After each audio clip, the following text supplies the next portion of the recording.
Hi students అందరికీ స్వాగతం. Welcome to LTX classes. నేను మీ ఎస్పీఆర్. ఈరోజు మనము ఎన్సీఆర్టీ క్విజ్లో ఉన్నాము. సో ఎన్సీఆర్టీ క్విజ్లో భాగంగా మనము జియోగ్రఫీలో ఓకేనా, జియోగ్రఫీలో 11th చాప్టర్లోని టాపిక్స్ మనము డీల్ చేస్తున్నాం. జియోగ్రఫీలో టాపిక్స్ ఎలా వస్తుంది ఏంటి అనే దాని టాపిక్ గురించి మనము చూస్తున్నాం నాన్న. ఎన్సీఆర్టీ అనేది చాలా అతి ముఖ్యమైన సబ్జెక్ట్స్. ఎవరైతే ప్రారంభ దశలో ఐఏఎస్ కావాలని కోరుకుంటున్నారో, ఐఏఎస్ డ్రీమ్ చేస్తున్నారో, ఎలా స్టార్ట్ చేయాలో తెలియకుండా ఉన్నారో, ఏం చేయాలో తెలియకుండా ఉన్నారో, వారందరికీ కూడా ఉంటున్న ఒకే ఒక డౌట్స్ అన్నిటికీ కూడా ఒకే ఒక సమాధానం ఒకటేనన్నా, ఎన్సీఆర్టీ ఫౌండేషన్. మీరు ఐఏఎస్ ప్రిపేర్ అవ్వాలి, స్టార్ట్ చేయాలి, ఎలా స్టార్ట్ చేయాలని ఆలోచిస్తున్నారా? ఎన్సీఆర్టీని స్కిప్ చేసి మీరు ఐఏఎస్ ప్రిపరేషన్ అనేది చేయలేరండి. అందుకే ఎన్సీఆర్టీ ఫౌండేషన్ అనేది చాలా చాలా చాలా ముఖ్యమైనది. మీరు 10th క్లాస్ చదువుతున్నా కానీ, 12th చదువుతున్నా కానీ, డిగ్రీ చదువుతున్నా కానీ, లేదంటే జాబ్ చేస్తున్నా కానీ, మీరు ఏది చేస్తున్నా కానీ ఎనీ టైం మీరు స్టార్ట్ చేయగలిగిన ఒక అద్భుతమైన కోర్స్ ఎన్సీఆర్టీ. ఎందుకంటే డిగ్రీ తర్వాత స్టార్ట్ చేస్తే బాగున్ను, అలాగే గ్రాడ్యుయేషన్ తర్వాత స్టార్ట్ చేస్తే బాగున్ను అనే అపోహలు లేదండి. మీరు ఇంటర్ నుంచి కూడా 10th నుంచి కూడా మీ ప్రిపరేషన్ అనేది కొనసాగించవచ్చు, ప్రారంభించవచ్చు.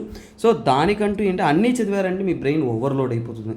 కాకపోతే ఒక టీనేజ్ స్టూడెంట్ ఐఏఎస్ ప్రిపరేషన్కి ఏం చేయాలి అని ఎవరన్నా అడిగారు అంటే వారికి మన ఎన్సీఆర్టీ ఫౌండేషన్ కోర్స్ సజెస్ట్ చేయండి. ఎందుకంటే మనం లైవ్ మరియు రికార్డెడ్ పద్ధతిలో ఈ కోర్స్ అందిస్తాం. 10,000 రూపాయలకే మనం అందిస్తామండి. 15,000 రూపాయలు కాస్ట్ చేసే ఈ కోర్స్ అనేది 5,000 రూపీస్ మనం డిస్కౌంట్ అందిస్తున్నాం. 10,000 రూపాయలకే మీ కోర్స్ అనేది అందిస్తున్నాం. మీకోసం మనం ఈఎంఐ ఆప్షన్స్ కూడా అందిస్తున్నాం. అంటే ఈఎంఐ పద్ధతుల్లో కూడా మీరు ఏమైనా కానీ ఇక్కడ 5,000 నెల చొప్పున కట్టుకుంటూ కూడా మీరు పొందవచ్చును. కాకపోతే ఈ యొక్క ఆఫర్ మరీ చెప్తున్నాను, 2 రోజులు మాత్రమే, 15 మార్చ్ వరకు మాత్రమే. ఈ ఆఫర్ అనేది లైఫ్ టైం వ్యాలిడిటీ ఉంటుంది. ఒక్కసారి కోర్స్ తీసుకుంటే మీకు ప్రాబ్లం ఏమి లేదు, ఎప్పటికీ ఎక్స్పైర్ అనేది కాదు. మీరు ఎప్పుడైనా కానీ చదువుకోవచ్చున్నాను. అందుకే లాంగ్ టర్మ్ ప్రిపేరింగ్ స్టూడెంట్స్కి ఈ కోర్సెస్ అనేది అద్భుతమైన కోర్స్. అలాగే ఎవరైతే యూపీఎస్సీ డ్రీమ్ చేస్తున్నారో కాంప్లీట్ కోర్స్ ఎన్సీఆర్టీ ఫౌండేషన్ ఇంకా అన్ని కోర్సెస్ కావాలని కోరుకుంటున్నారో మీకోసం మనం అందించే అద్భుతమైన కోర్సే ఈ యొక్క యూపీఎస్సీ ఇన్ఫినిటీ. ఆన్లైన్లో లైవ్ మరియు రికార్డింగ్ పద్ధతిలో మీకు 65,000 రూపాయలకి మనం కోర్స్ అందిస్తున్నాం. కాకపోతే ప్రస్తుతానికి మనకి యానివర్సరీ మంత్ ఆఫర్ నడుస్తున్న వలన 2 days వరకు ఈ ఆఫర్ వ్యాలిడిటీలో ఉంటుంది. 55,000 రూపాయలకి మీకు ఈ కోర్స్ అనేది అందుబాటులో ఉంటుందన్న. ఈఎంఐ ఆప్షన్లో నెలసరి 5,000 రూపాయలు కట్టుకుంటూ కూడా ఈ కోర్స్ అనేది మీరు పొందవచ్చు. 15th మార్చ్ వరకు ఈ యొక్క ఆఫర్ అనేది వ్యాలిడిటీలో ఉంటుంది. 1 ఏప్రిల్కి అంతా కూడా మీకు కొత్త బ్యాచెస్ స్టార్ట్ అవుతుంది. మీకు లైవ్ మరియు రికార్డెడ్ పద్ధతిలో కోర్సెస్ అవైలబుల్లో ఉంటాయి. ఇతర ఏమైనా కోర్సెస్ గురించి డౌట్స్ కావాలి అనుకుంటున్నారు అంటే ఈ కాంటాక్ట్ నెంబర్ని మీరు కాంటాక్ట్ అవ్వండి. అలాగే స్టూడెంట్స్, యానివర్సరీ మంత్ ఆఫర్లో భాగంగా యూపీఎస్సీ ఆఫ్లైన్ బ్యాచెస్ కూడా మనం రన్ చేస్తున్నాం. మన యొక్క ఇన్స్టిట్యూషన్స్ అనేది విశాఖపట్నం మరియు హైదరాబాద్లో నడుస్తూ ఉన్నాయి. మీరు ఐఏఎస్ డ్రీమ్ చేస్తున్న ప్రిపేర్ అవుతున్నారంటే విశాఖపట్నం మరియు హైదరాబాద్లో మన ఇన్స్టిట్యూషన్కి మీరు వచ్చి ఫ్రీగానే క్లాసెస్ వినొచ్చు. 3 రోజులు చొప్పున 3 days ఫ్రీగా క్లాస్ విని నచ్చితేనే, మీకు అర్థమైతేనే తరువాత మీకు నచ్చిన కోర్స్ అనేది మీరు తీసుకోవచ్చు. అలాగే మీకు ఇంకేమన్నా డౌట్స్ ఉన్నా కానీ మన ఇన్స్టిట్యూట్కి వచ్చి మీరు క్లియర్ చేసుకోవచ్చు. విశాఖపట్నం మరియు చుట్టూ పరిసర ప్రాంతాల్లో ఉన్నారంటే మీరు డైరెక్ట్గా వచ్చి అటెండ్ అవ్వచ్చు. లేదు సార్ నేను బై టూర్ సార్, నాకు హాస్టల్ ఫెసిలిటీ ఏమైనా దొరుకుతుందంటే మన ఇన్స్టిట్యూట్ తరపున అందించారండి. కానీ ప్రైవేట్ హాస్టల్స్ అనేది ఇన్స్టిట్యూట్ దగ్గరలో పరిసర ప్రాంతాల్లో అందుబాటులో ఉంటాయి. ఈవెన్ గర్ల్స్ కూడా బాయ్స్ కూడా అందుబాటులో ఉంటాయి. మీరు అందులో ఉంటూ మీ ప్రిపరేషన్ అనేది కొనసాగించవచ్చు. ఎందుకంటే 1 ఏప్రిల్కి అంతా కూడా మనం బ్యాచెస్ స్టార్ట్ చేస్తున్నాం కాబట్టి ఇది ఒక రైట్ ఆపర్చునిటీ. ఇంకా డిలే చేస్తే మీ ప్రిపరేషన్స్లోనే డిలే అవుతుందన్న. అలాగే 15 మార్చ్కి అంతా కూడా ఈ యొక్క ఆఫర్ అనేది 10,000 రూపాయల ఆఫర్ అనేది అయిపోతుంది. కైండ్లీ త్వరపడండి. అలాగే మీ సర్కిల్లో ఎవరన్నా ఉన్నా కానీ ఇన్ఫర్మేషన్ని తెలియజేయగలరు. అలాగే చూడండి, optionals PSIR, PubAd, sociology, anthropology and Telugu literature ఇలాంటి అద్భుతమైన ఆప్షనల్స్ అనేది మనం అందిస్తూ ఉన్నాము. ఇవన్నీ కూడా మీరు కావాలి అనుకున్న వారంతా కూడా తీసుకొని అద్భుతంగా అనేది ప్రిపేర్ అవ్వచ్చు. 1 ఏప్రిల్కి న్యూ బ్యాచెస్ అనేది స్టార్ట్ అవుతుంటాయి. ఓకేనా? ఎస్ గైస్, ఈరోజు మనం కంటెంట్లో కోసం క్వశ్చన్స్లోకి ఎంసీక్యూస్ ద్వారా మనం నేర్చుకుంటూ ఉన్నాం. ఎన్సీఆర్టీ చదువుతారు కానీ చదివిన తర్వాత ఆ టాపిక్ నుంచి ప్రశ్న ఎలా వస్తుంది, యూపీఎస్సీలో ప్రశ్నలు ఎలా అడుగుతారు, మనం ఏ పద్ధతిలో ఆన్సర్ చేస్తే బాగా ఆన్సర్ చేయొచ్చు అనే ఒక టెక్నిక్స్ మీకు తెలిసే విధంగా అద్భుతంగా అనేది మనం నేర్చుకుంటున్నాం మనం. ఫస్ట్ క్వశ్చన్ ఏంటంటే, which of the following statements are correct about epicentre? ఇది ఎర్త్ క్వాక్ టాపిక్కి ఇంటీరియర్ ఆఫ్ ఎర్త్ టాపిక్ నుంచి తీసుకుంటున్నాను కాబట్టి ఆ టాపిక్లో మీరు ప్రిపేర్ అయిన తర్వాత క్వశ్చన్స్ ఏ విధంగా అడుగుతారనేది మీకు అద్భుతంగా అర్థమవుతుంది. భూకంపం వచ్చినప్పుడు ఎపీ సెంటర్ గురించి ఇక్కడ ఇచ్చిన స్టేట్మెంట్లో ఏవి కరెక్టు అనేది అడుగుతున్నాను. First of all, it is a point on the surface which is nearest to the focus. It is the first place which experiences the seismic waves. It is a point which is directly above the focus. నాన్న 3 statements ఇచ్చారు. దీని గురించి previous క్వశ్చన్స్లో కూడా నేను explain చేయడం జరిగింది జాగ్రఫీలో. First of all ఏంటండి, ఇది భూమి యొక్క ఉపరితలం అండి. సో ఇక్కడ మనకి ఒక క్రాక్ అంటే ఫాల్ట్ జోన్ అనేది ఉంటుంది. ఈ ఫాల్ట్ జోన్లో ఏదో ఒక పాయింట్లో ఇక్కడ మనకి ఏముంటుందంటే ఫోకస్ అనేది ఉంటుంది. ఈ ఫోకస్నే మనం ఏమంటామంటే హైపో సెంటర్ అని అంటాం. ఏమంటాం? హైపో సెంటర్ అని అంటాం. సో ఇక్కడ నుంచి పర్పెండిక్యులర్ డిస్టెన్స్ అన్న పర్పెండిక్యులర్గా టాప్ మోస్ట్ ప్లేస్ని ఇక్కడ భూమి అంటే ఈ ఫోకస్ నుంచి మన యొక్క టాప్ ప్లేస్కి నియరెస్ట్ అంటే సర్ఫేస్కి నియరెస్ట్ డిస్టెన్స్ని మనం ఏమంటాం అంటే ఎపీ సెంటర్ అంటాం. ఎపీ సెంటర్ అంటాం. సో ఎపీ సెంటర్ అన్నప్పుడు ఏంటంటే చూడండి, the point on the surface which is nearest to the focus. అవునా కదన్నా? ఫోకస్ నుంచి nearest point. So first statement correct. The first place which is experience the seismic waves. So ఇక్కడ ఫోకస్లో disturbance కలిగినప్పుడు ఇక్కడ నుంచి భూకంపాన్ని కలిగించే ఎర్త్క్వేక్ వేవ్స్ అనేది మనం సీస్మిక్ వేవ్స్ అంటాం. అవి మూవ్ అవుతున్నాయి. అలా మూవ్ అవుతున్నవి ఎక్కడికి రీచ్ అవుతాయి? ఎపీ సెంటర్ని రీచ్ అవుతాయి. సో ఇక్కడ టాప్ మోస్ట్ ఎపీ సెంటర్ని ఫస్ట్ రీచ్ అయ్యేది ఎక్కడ? ఎపీ సెంటర్. అంటే ఈ భూకంప ప్రభావం అనేది ఎక్కడ ఎక్కువగా ఉంటుంది, ఎక్కడ ఫస్ట్ ఎక్స్పీరియన్స్ చేస్తామంటే epicentre. So second statement ఏంటి? First place. అవునా కదా? First place to experience seismic waves. Correct. తర్వాత the point which is directly above the focus. ఈ ఫోకస్ నుంచి డైరెక్ట్గా పైన ఉందా? అవును, కరెక్ట్. సో థర్డ్ స్టేట్మెంట్ కూడా రైట్. సో 3 స్టేట్మెంట్ కరెక్ట్ ఏంటంటే ఆప్షన్స్ ఏంటంటే 4. సో ఇలాంటప్పుడు మీకు ఇంకొక విషయం చెప్తున్నాను. ఇక్కడ చూడండి, ఈ యొక్క క్వశ్చన్స్లో మనము ఇంకొక విధంగా కూడా చేయొచ్చు. ఏంటంటే 2 2 2 అంటే చూడండి, 2 అనేది 3 చోట్ల ఉంది, 3 అనేది 3 ప్లేస్ ఉంది, 1 అనేది 3 ప్లేస్లో ఉంది. సో ఇక్కడ చూడండి, ఏది కరెక్టో అని కాకుండా ఇలాంటి స్టేట్మెంట్స్లో ఏది రాంగ్ అవుతుందో కూడా ఆలోచించి చేశారు. అంటే ఏది రాంగ్ కానప్పుడు 4 ఆప్షన్, ఏదైనా ఒకటి రాంగ్ అయిందని మనకు కన్ఫర్మ్ అయిందంటే. సో చూడండి, పొరపాటున ఫస్ట్ స్టేట్మెంట్ రాంగ్ అనిపించింది అనుకోండి, ఈజీగా మనం స్టేట్మెంట్ 2 అనేది కరెక్ట్ అనిపించింది. అంటే మిగతా 2 స్టేట్మెంట్స్ కరెక్టో రాంగో తెలియకపోయినా కానీ you can go for the question. So అందుకని ఇలాంటి క్వశ్చన్స్ అంతా కూడా ఒక వరం లాంటిది. కానీ చూడడానికి ఏంటంటే 1 2 2 3 3 4 అనే కన్ఫ్యూజన్ ఉంటుంది. కాకపోతే ఇలాంటి క్వశ్చన్స్ మనం అప్రోచ్ అవ్వాల్సిన మెథడ్ ఏంటో నేను సింపుల్గానే చెప్పడం జరిగింది. సరే, ఇప్పుడు నెక్స్ట్ క్వశ్చన్లోకి వెళ్దాం. చూడండి, consider the following statement about earthquake waves. Earthquake వేవ్స్నే మనం సీస్మిక్ వేవ్స్ అని కూడా అంటాం. ఓకేనా? ఈ సీస్మిక్ వేవ్స్ గురించి కొన్ని స్టేట్మెంట్స్ ఇచ్చారు. ఇది కూడా ఇంతకుముందు చూసిన క్వశ్చన్ పద్ధతే, సేమ్ మోడల్ అన్న. సో ఇప్పుడు చూడండి, body waves are generated due to the release of energy at the focus. Surface waves generated by the interaction of body waves with the surface rocks. తర్వాత body waves move in all direction travelling through the body of the earth while surface waves move along the surface only. నాన్న, ఈ statement అనేది ఏ ఒక టాపిక్ని దాగి ఉండదు.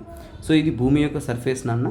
So ఇక్కడ మనకి ఇలా ఫాల్ట్ జోన్, ఈ ఫాల్ట్ జోన్లో ఏదో ఒక పాయింట్లో ఎనర్జీ అనేది రిలీజ్ అవుతుంది. సో ఏమవుతుంది? ఎనర్జీ అనేది రిలీజ్ అవుతుంది. ఆ రిలీజ్ అయ్యే ఎనర్జీ అనేది వేవ్ రూపంలో ట్రావెల్ అవుతుంది.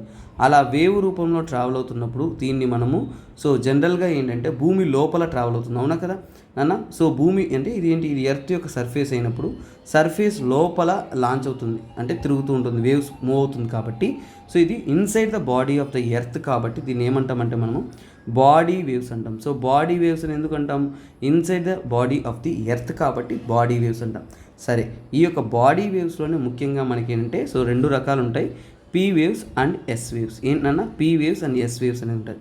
కాకపోతే ఈ బాడీ వేవ్స్ అనేది చూడండి, బాడీ వేవ్స్ అనేది భూ ఉపరితలం అంటే భూమి పై భాగాన్ని తాకినప్పుడు ఇక్కడి నుంచి ఏంటంటే ఇవి చూడండి, బాడీ వేవ్స్ అనేది చూడండి లోపల ఎర్త్ లోపల ఉన్నప్పుడు అన్ని డైరెక్షన్లో పోతుంది. కానీ సర్ఫేస్కి వచ్చిన తర్వాత సర్ఫేస్ పైన మాత్రమే వెళ్తుంది. ఎలా వెళ్తుంది?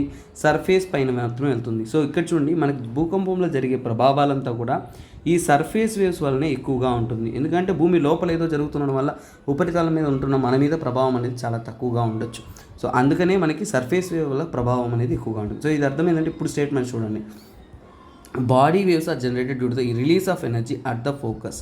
అంతే కదా నాన్న, ఇక్కడే ఎనర్జీ రిలీజ్ అవుతుంది, దీన్నే మనం ఫోకస్ అంటాం. సో అందువల్ల ఏంటి? First statement correct. So first statement correct అన్నప్పుడు రెండో ఆప్షన్ తప్పు. సో సేఫ్ గేమ్ ప్లే చేయాలి. సో ఇక్కడ చూడండి, surface waves generated by interaction of the body waves with the surface rocks. ఏం లేదన్న, సర్ఫేస్ వేవ్స్ అంటే ఏమన్నారు? బాడీ వేవ్స్ అంటే ఈ యొక్క పీ అండ్ ఎస్ వేవ్స్ ఏదైతే ఉన్నాయో అవి సర్ఫేస్తో, ఈ సర్ఫేస్లో ఉపరితలం మీద ఉన్న రాళ్ళతో ఢీకొన్న తర్వాత అవి మూవ్ అవుతాయి అనేది. అంటే ఏంటి? Second statement right. సో అప్పుడు సెకండ్ స్టేట్మెంట్ రైట్ అనేది థర్డ్ ఆప్షన్ పోతుంది. సో ఇప్పుడు ఆప్షన్ 1 and 4లో మనకు ఉంది answer. So third statement correct అయితే 4 ఆప్షన్, తప్పు అయితే ఫస్ట్ ఆప్షన్. సో ఇక్కడ చూడండి, body waves move in all direction. అంతే కదన్నా, భూమి లోపల మూవ్ అవుతున్న వేవ్ అన్ని డైరెక్షన్లో మూవ్ అవుతున్నాయి, right. Through the body of the earth while surface waves move along the surface. అంతే కదన్నా, సర్ఫేస్ వేవ్స్ సర్ఫేస్లో మూవ్ అవుతుంది, బాడీ వేవ్స్ అన్ని డైరెక్షన్లో మూవ్ అవుతుంది. థర్డ్ స్టేట్మెంట్ రైట్ అయిపోయింది, నాకు ఫోర్త్ ఆన్సర్ అయిపోతుంది. సో ఇప్పుడు చాలా ఈజీగా సింపుల్గా నాకు ఒక కాన్సెప్ట్ అర్థమైతే దాన్ని బట్టి ఆన్సర్ 4 అనేది చాలా చాలా సింపుల్గా అనేది మీకు చెప్పేస్తున్నాను. This is your right answer. So ఇది. సో మీరు ఒకసారిగా నేను క్వశ్చన్ ఇస్తున్నానంటే క్వశ్చన్ అక్కడికి పాజ్ చేసి మీ ఆన్సర్ అయితే మీరు గెస్ చేయండి, తర్వాత నేను చెప్పే ఎక్స్ప్లెనేషన్ ఉండండి. నాన్న ఎంసీక్యూస్ ద్వారా నేను అందించే కోర్సెస్ అంతా ఇక్కడ ఎలా ప్రిపేర్ అవుతారంటే I will provide a question ఇచ్చిన తర్వాత మీరు ఏం చేస్తారంటే ఆ క్వశ్చన్ని పాస్ చేయండి. పాస్ చేసిన తర్వాత ఏం చేస్తారంటే ఆ క్వశ్చన్ని మీరు ఒక ఆన్సర్ గెస్ చేసుకొని మీ మైండ్లో, సారీ గైస్ లిటిల్ కోల్డ్ అందువల్ల డిస్టర్బెన్సెస్. సో ఇక్కడ ఏంటంటే మీరు ఒక క్వశ్చన్ ఆన్సర్ థింక్ చేసుకున్న తర్వాత మళ్ళీ ప్లే చేసి నేను చెప్పిన ఆన్సర్ అనేది మీరు చూడండి, ఓకేనా? యా, ఇక్కడ చూడండి, అబౌట్ ఎర్త్ క్వాక్ వేవ్స్ గురించి వీళ్ళు స్టేట్మెంట్ ఇచ్చారు. మళ్ళీ ఏంటి, సేమ్ సీస్మిక్ వేవ్స్, అంతే కదా నాన్న. ఇది the velocity of waves changes as they travel through the material with different densities. Okay, so earth quack waves reflect and refract when coming across the materials with different densities. So చూడండి, వారు ఇచ్చిన statement ఏంటంటే నాన్న, ఇక్కడ మనకి earth quack waves అంటే మనకి yes waves ఉంటాయి, పీ వేవ్స్ ఉంటాయి, ఇలా పలు వేవ్స్ ఉంటాయి. ఇవి ట్రావెల్ అవుతున్నప్పుడు ఒక మీడియం నుంచి ఇంకో మీడియంకి, అంటే ఏంటిదన్న, so density of the mediums అంటే ఒక మీడియం అనేది సాలిడ్ మీడియం ఉండొచ్చు, చాలా హైలీ డెన్సిటీగా ఉండొచ్చు. ఇంకోటి లిక్విడ్ మీడియం ఉండొచ్చు, ఇది తక్కువ డెన్సిటీతో ఉండొచ్చు. సో ఇలా మనం తీసుకున్నప్పుడు అన్ని వేవ్స్ అన్ని డెన్సిటీస్లో అన్నిట్లో మూవ్ అవ్వాల్సిన అవసరం లేదు. సో ఇప్పుడు చూడండి, సాలిడ్ వేవ్స్ అనేది మనకి ఎస్ వేవ్స్ అనేది పీ వేవ్స్ అని కంపారిజన్, పీ వేవ్స్ అనేది ఇప్పుడు కూడా ఏంటంటే సాలిడ్లోనూ ట్రావెల్ అవుతుంది, ఓకేనా, లిక్విడ్లోనూ ట్రావెల్ అవుతుంది, అలాగే ఎయిర్లోనూ ట్రావెల్ అవుతుంది. ఎందుకు సార్ అంటే ఎయిర్లో పాసిబిలిటీ లేదు, బట్ పీ వేవ్స్ అనేది సౌండ్ వేవ్స్కి సిమిలర్ ఉన్నప్పుడు ఏంటంటే it can travel through the all mediums. కానీ సెకండరీ వేవ్స్ ఎస్ వేవ్స్ ఏదైతే ఉంటుందో అది వాటర్కి సమానం, అంటే ట్రాన్స్వర్స్ వేవ్ అంటాం. ఏమంటాం? ట్రాన్స్వర్స్ వేవ్స్ అంటాం. ఈ ట్రాన్స్వర్స్ వేవ్స్ ఏంటంటే అన్ని మీడియంలో ట్రావెల్ అవ్వదు, but when it can travel through solids, but లిక్విడ్స్లో అనేది ఇవి ట్రావెల్ అవ్వదు. కానీ డెన్సిటీ మారుతున్నప్పుడు కొన్ని చోట్ల అది రిఫ్లెక్ట్ అవుతుంది, హై లిక్విడిటీ ఉంటే రిఫ్లెక్ట్ అవుతుంది, తక్కువ లిక్విడిటీ ఉంటే రిఫ్రాక్ట్ అవుతుంది. సో అంటే ఇప్పుడు స్టేట్మెంట్స్ చదువుదాం. The velocity of waves change as they travel through the materials with different densities మారేటప్పుడు వాటి యొక్క వెలాసిటీ అంటే వేగం మారుతుందా? ఖచ్చితంగా మారుతుంది, అంతే కదా నాన్న. So first statement correct. Earthquake waves reflect and refract when coming across materials with different densities. ఖచ్చితంగా. సో అది డెన్సిటీ మారే కొద్ది అంటే ఒకటి రిఫ్లెక్ట్ అన్న అవ్వాలి, లేదంటే రిఫ్రాక్ట్ అన్న అవ్వచ్చు. సో అందువల్ల సెకండ్ స్టేట్మెంట్ కూడా కరెక్ట్, కాబట్టి థర్డ్ ఆప్షన్ రైట్. సో ఇప్పుడు చూడండి, ఫస్ట్ స్టేట్మెంట్ కరెక్ట్ అన్న వెంటనే మీరు ఏం చేయాలి అంటే 2 ఓన్లీ తీసేయాలి, అలాగే ఏంటంటే నెయిదర్ 2 తీసేయాలి. ఇప్పుడు మన ఆప్షన్ రెండిట్లో ఒకటిలో ఉంటుంది, ఇప్పుడు మన గెస్ దీంట్లోనే ఉండాలి. ఎందుకంటే కొంతమందికి ఏంటంటే ఫస్ట్ స్టేట్మెంట్ కరెక్ట్ అని తెలిసిపోద్ది, కానీ సెకండ్ స్టేట్మెంట్ కరెక్టో రాంగో తెలియని పరిస్థితిలో ఉంటారు. అలాంటప్పుడు మళ్ళీ ఈ ఆప్షన్ ఎలిమినేట్ చేసాము అంటే ఆన్సర్ అనేది క్విక్గా ఈ రెండిట్లో ఏదో ఒకటి, కొన్నిసార్లు డౌట్తో ఇలా పెట్టుంటారు. కానీ ఇప్పుడు మీరు 2 ఎలిమినేట్ చేశారంటే ఎగ్జామ్లో లాస్ట్ మినిట్లో కొన్ని గెస్ట్ చేద్దాము, రిస్క్ తీసుకుందాం అనే క్వశ్చన్స్ కొన్ని ఉంచుంటారు, అలాంటి వాటిలో ఇవి. సో అలా రిస్క్ తీసుకునేటప్పుడు క్యాలిక్యులేటివ్ రిస్క్ అంటాం, అంటే రెండింటిని ఎలిమినేట్ చేసి ఈ రెండిట్లో రిస్క్ తీసుకున్నప్పుడు మీ యొక్క సక్సెస్ రేట్ పెరుగుతుంది, ఫెయిల్యూర్ రేట్ తగ్గుతుంది. అందువలనే ఈ సెకండ్ ఆప్షన్ మీకు తెలియని పక్షాన కూడా ఏంటంటే ఫస్ట్ ఈ 2 ఎలిమినేట్ చేసి అంటే మీ ఆప్షన్స్ అనేది 1 and 3లో ఏదో ఒకటి ప్లేస్ చేసేటప్పుడు అది రిస్క్ తీసుకునే ఫ్యాక్టర్లో కూడా మీకు హెల్ప్ అనేది అవుతుంది. సో నెక్స్ట్ క్వశ్చన్లోకి వెళ్దామా? యా స్టూడెంట్స్, సో ఇక్కడ చూడండి, consider the following statement about body waves. So ఇప్పుడు మనకి ఎర్త్క్వేక్ వేవ్స్లో ఏంటి, ఎర్త్క్వేక్ వేవ్స్లో మనం 2 వేవ్స్ అని చూసాము, ఒకటి బాడీ వేవ్స్, సర్ఫేస్ వేవ్స్. ఇప్పుడు బాడీ వేవ్స్ గురించి కొన్ని స్టేట్మెంట్స్ ఇచ్చారు. They are called as P and S waves. కరెక్టే కదా నాన్న. సో బాడీ వేవ్స్ అనేది నేను ఇంతకుముందే చెప్పాను, బాడీ వేవ్స్ అనేది భూమి లోపల ట్రావెల్ అయ్యే వేవ్స్ అనేది, ఆ భూమి లోపల ట్రావెల్ అయ్యే వేవ్స్ అనేది ఒకటి పీ వేవ్స్ అంటాం, ఇంకోటి ఎస్ వేవ్స్ అంటాం. ఇది ప్రైమరీ వేవ్స్, ఇది సెకండరీ వేవ్స్, ఇది లాంగిట్యూడినల్ వేవ్స్, ఇది ట్రాన్స్ఫర్ వేవ్స్, ఓకేనా. సరే, ఇప్పుడు they travel through the gaseous, liquids and solid materials. నాన్న జస్ట్ నువ్వు ఎక్స్ప్లెయిన్ చేసిన కంటెంట్ నేనేం చెప్పానన్న, పీ వేవ్స్ అనేది సౌండ్ వేవ్స్తో సమానము, అంటే లిక్విడ్లో ట్రావెల్ అవుతుంది, ఓకేనా, సాలిడ్లో ట్రావెల్ అవుతుంది, అలాగే ఏంటంటే గ్యాసెస్లో కూడా ట్రావెల్ అయ్యే పాసిబిలిటీ అనేది ఉంది, ఎందుకంటే ఫీచర్స్ని బట్టి. బట్ మోస్ట్లీ అది భూమి లోపలే ఉంటుంది కాబట్టి గ్యాషియస్ ఎలిమెంట్స్లో రాదు మనకి, సో అందువల్ల డౌట్ లేదు. సో అది ఓకే. కానీ ఎస్ వేవ్స్ తీసుకోండి, ఎస్ వేవ్స్ అనేది సాలిడ్స్లో మాత్రమే ట్రావెల్ అవుతుంది, లిక్విడ్స్లో ట్రావెల్ అవ్వదు. సో దీనివల్ల ఎస్టాబ్లిష్ అయిన కాన్సెప్ట్ నెక్స్ట్ క్వశ్చన్లో చెప్తాను. సో ఇప్పుడు అంటే ఇక్కడ ఏంటి, ఈ స్టేట్మెంట్ తప్పైపోయింది. ఇప్పుడు నేను వెరిఫై చేయను, 2 తప్పు అయిపోయింది. సో చూడండి 1 కరెక్ట్ అయింది, 2 తప్పు అయిపోయిందంటే I will eliminate this one and I will eliminate this one. So ఇప్పుడు ట్విస్టెడ్గా ఆప్షన్ చూడండి, అన్ని రెండు ఆప్షన్ ఉంటే మనకి ఆన్సర్ వచ్చేస్తుంది. కానీ తెలివిగా మనం థర్డ్ ఆప్షన్ కూడా చదవాలి అనే దానికి క్వశ్చన్లో ఇక్కడ 1 ఓన్లీ పెట్టారు, 1 and 2 పెట్టలా. సో ఇక్కడ చూడండి, they help us to understand, ఓకేనా. So they help and us to understand the structure of the interior of the earth. అవునన్న, ఒక వేవ్ ఇలా పాస్ అవుతూ ఉందనుకోండి మనకి భూమి లోపల. సో చూడండి, మనకి భూమి ఎలా ఉంటుందన్న, గుండ్రంగా ఉంటుంది. అది చాలా వరకు 12,000 కిలోమీటర్ల కంటే కూడా ఎక్కువ డయామీటర్ ఉంటుంది. మనం ఇక్కడ నుంచి తవ్వుకుంటా, ఇండియా నుంచి తవ్వుకుంటా వెళ్తే ఇటు పక్క మనం అమెరికాకి వెళ్ళిపోదామని అపోహలు ఉంటాయి. అవంతా సాధ్యం కాదు నాన్న. సో మనిషి అనేవాడు 12 కిలోమీటర్ల వరకు మాత్రమే రష్యా యొక్క నార్థన్ పార్ట్లో ఒక పెనిన్సులర్ రీజియన్స్లో తవ్వగలిగాడు. సో అంటే డ్రిల్లింగ్ చేయగలిగారు.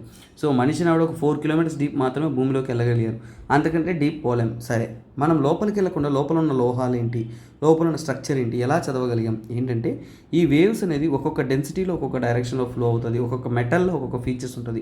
ఒక్కొక్క మెటీరియల్కి ఒక్కొక్క కెమికల్ ఫీచర్స్ని బట్టి దాని యొక్క మూమెంట్ అనేది మారుతుంటుంది.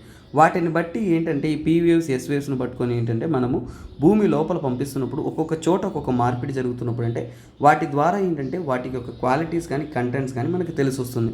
సో అందువలనే ఏంటంటే when you go inside the earth, so inside the earth వెళ్తున్నప్పుడు ఈ వేవ్స్ ద్వారానే interior structure of the earth అని మనకు తెలిసింది.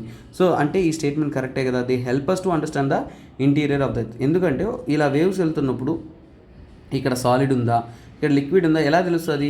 ఒకవేళ ఎస్ వేవ్ వెళ్తుంది అనుకోండి, సాలిడ్ ఉన్నప్పుడు వెళ్తుంది, లిక్విడ్ వెళ్ళినప్పుడు వెళ్ళదు కదా. అంటే ఏంటి, అక్కడ లిక్విడ్ లేదు అనేది తెలుస్తుంది కదా. That is what. సో అంటే సో థర్డ్ స్టేట్మెంట్ కరెక్ట్ అయింది కాబట్టి option 3 is your right answer అన్న. సో నెక్స్ట్ క్వశ్చన్లోకి వెళ్దాము. సో చూడండి, consider the following statement about various types of seismic waves. Seismic waves గురించి మనం నేర్చుకుందాం. సో చూడండి, P waves are primary waves. So are similar to the light, ఓకేనా, light waves and can travel through the gaseous liquids and solid medium. So ఇక్కడ ఒక statement బాగా understand చేసుకోవాలి నాన్న. సో ఇక్కడ ఏంటంటే మీకు ఈ విషయంలో క్లారిటీ ఇచ్చాను. పీ వేవ్స్ అనేది ఇంతకుముందే చెప్పాను, ఏంటది, అది సౌండ్ వేవ్స్ అనేది. పీ వేవ్స్ సౌండ్ వేవ్స్తో సమానం. లైట్ అనేది మనకి ఎప్పుడన్నా కానీ సాలిడ్స్లో పాస్ అవుతుందా? సో ఇక్కడ నాకు సౌండ్ వేవ్స్తో సమానం అని తెలియకపోయినా కానీ ఇక్కడ చెప్పచ్చు, లైట్ వేవ్స్ అనేది సాలిడ్లో పాస్ కాదు కదా. అంటే ఇక్కడ పీ వేవ్స్ అనేది పాస్ అవుతుందంటే ఈ స్టేట్మెంట్ అనేది తప్పు. ఫస్ట్ స్టేట్మెంట్ తప్పు అనగానే నా ఆప్షన్ 1 పోయింది, ఆప్షన్ 4 పోయింది. ఇప్పుడు నేను నెక్స్ట్ స్టేట్మెంట్లోకి వస్తాను. S waves are secondary waves vibrate parallel to the direction of the wave and can travel only through the solids. నన్న ఇక్కడ స్టేట్మెంట్లో ఏంటంటే అన్నీ కరెక్టే కానీ సో ఇక్కడ చూడండి, ఇక్కడ ఒక స్టేట్మెంట్ వైబ్రేషన్ ప్యారలల్. సో చూడండి, పీ వేవ్స్ ఎలా ట్రావెల్ అవుతుంది అంటే పీ వేవ్స్ అనేది సౌండ్ లాగా, అంటే ఇలా వైబ్రేట్ అవుతుంది. అంటే కంప్రెషన్, రారిఫ్రాక్షన్ ఇవన్నీ క్లాసెస్లో మీకు డీటెయిల్గా అనేది ఇవ్వడం జరుగుతుంది. కంప్రెషన్, రారిఫ్రాక్షన్ అంటే టూ అండ్ ఫ్రో వైబ్రేట్ అవుతూ వెళ్తుంది. కాకపోతే ఎస్ వేవ్స్ అనేది అంటే అలలా, నదిలో అలలా ఇలా ట్రాన్స్వర్స్ వేవ్ లాగా ట్రావెల్ అవుతుంది. సో ఇది లాంగిట్యూడినల్ వేవ్స్ అంటాము, ఓకేనా. ఇది ఏంటంటే ట్రాన్స్వర్స్ వేవ్స్ అంటాం. సో దీని ద్వారా మనకి ఏమర్థమైంది, పీ వేవ్స్ అనేది ఎలా మూవ్ అవుతుందంటే జిగ్జాగ్ మూవ్మెంట్ వైబ్రేట్ అవుతుంది. అంటే ఎస్ వేవ్స్ అయితే కాదు. సెకండ్ స్టేట్మెంట్ తప్పు అయిపోయింది నాకు. ఇప్పుడు సెకండ్ స్టేట్మెంట్ తప్పైందంటే సెకండ్ స్టేట్మెంట్ కొట్టేశాను. థర్డ్ స్టేట్మెంట్ కరెక్టో రాంగో నాకెందుకు, ఆన్సర్ అయితే థర్డ్ స్టేట్మెంట్ కరెక్ట్. ఎందుకంటే మిగిలింది అదొక ఆప్షనే కదా, నేను చదివి టైం వేస్ట్ చేయను. If I know exactly I will eliminate and go for the answer. కానీ ఒకసారి చదువుదాం. Surface waves are considered to be the most damaging waves. అంతే కదా నాన్న. సో నేను ఇంతకుముందే చెప్పాను, భూమి లోపల ఏ వేవ్స్ ఉన్నా కానీ అది భూమిని ఎంతగా ఇంపాక్ట్ చేయదు. కానీ ఉపరితలం మీద మనం నివసిస్తున్నాం కాబట్టి ఉపరితలం మీద ఉంటున్న సర్ఫేస్ వేవ్సే మేజర్ ఇంపాక్ట్ అనేది కలిగిస్తుందన్న. This is what overall about your surface waves, P waves అని. ఇంకా మరింత టాపిక్స్ నుంచి మరింత క్వశ్చన్స్ నేను మీకు రెగ్యులర్గా అందిస్తూ ఉంటాను. సో కీప్ ఫాలోయింగ్ నాన్న. ఇలాంటి క్వశ్చన్స్ కానీ ఇలాంటి ఎంసీక్యూస్ ద్వారా ఎక్స్ప్లెనేషన్ మీకు నచ్చింది అంటే తప్పకుండా మీరు కమెంట్ సెక్షన్లో కమెంట్ చేయండి. ఎందుకంటే చూడండి, if you are more students, నేను కూడా మీరు కమెంట్స్ని చదువుతాను, మీకు రిప్లై కూడా ఇస్తాను. సో మీరు ఎక్కువగా ఇలాంటి క్వాలిటేటివ్ సబ్జెక్ట్స్ కావాలి అనుకుంటున్నప్పుడు ఏంటంటే మీ యొక్క కమెంట్స్ని బట్టే మేము క్లాసెస్ తీస్తాం నాన్న. సో చాలా బిజీ షెడ్యూల్ మాకు ఉంటుంది, మా క్లాసెస్ ఇవన్నీ కూడా చాలా బిజీ షెడ్యూల్ ఉంటుంది. కానీ మీకోసం యూట్యూబ్లో ఫ్రీ కంటెంట్ ఇవ్వడానికి మేము చేసేది ఏంటంటే మీ యొక్క కమెంట్స్ అండ్ వాల్యూస్ కోసమే. సో ఎందుకంటే it will be helping some sort of students. So ఇది మీకు నచ్చిందంటే తప్పకుండా కమెంట్ సెక్షన్లో కమెంట్ చేయండి. నేను మీ ఎస్పీఆర్ సార్ సైనింగ్ ఆఫ్. నన్న, if you are part of LTX family kindly take this course. ఎందుకంటే ఎల్టీఎక్స్ ఫ్యామిలీలో మీరు మెంబర్ అవ్వాలి అనుకుంటున్నారు అంటే ఇలాంటి అద్భుతమైన ఎన్సీఆర్టీ ఫౌండేషన్ కోర్స్ అనేది తీసుకొని అద్భుతంగా అనేది ప్రిపేర్ అవ్వండి. ఎందుకంటే లేమ్యాన్ స్టైల్లో ప్రతి ఒక్క స్టూడెంట్కి అర్థమయ్యే విధంగా క్వాలిటేటివ్గా బేసిక్స్తో పాటు మనం సింపుల్ ఎండెడ్ అప్రోచ్తో మీకు ఈ కోర్స్ని అందిస్తున్నాం. Don't miss this course. Okay guys, ఇంతటితో సెలవు. రేపు ఇంకో అద్భుతమైన ఎన్సీఆర్టీ కోర్స్తో మీ ముందుకు వస్తాను. అంతవరకు సెలవు. మీరు మాత్రమే ఈ కోర్స్ అవైలబిలిటీ పొందడం కాకుండా మరీ చెప్తున్నాను, మీకు 2 days మాత్రమే వ్యాలిడిటీ ఉంది. 2 రోజులు మాత్రమే. మీ ఫ్రెండ్స్ ఎవరన్నా ఉన్నా కానీ, మీ సర్కిల్లో డ్రీమ్ చేస్తున్నా కానీ వాళ్ళకి షేర్ చేయండి, so that they will get benefited. Okay guys, thanks for the day. Signing off SPR. Bye bye, take care.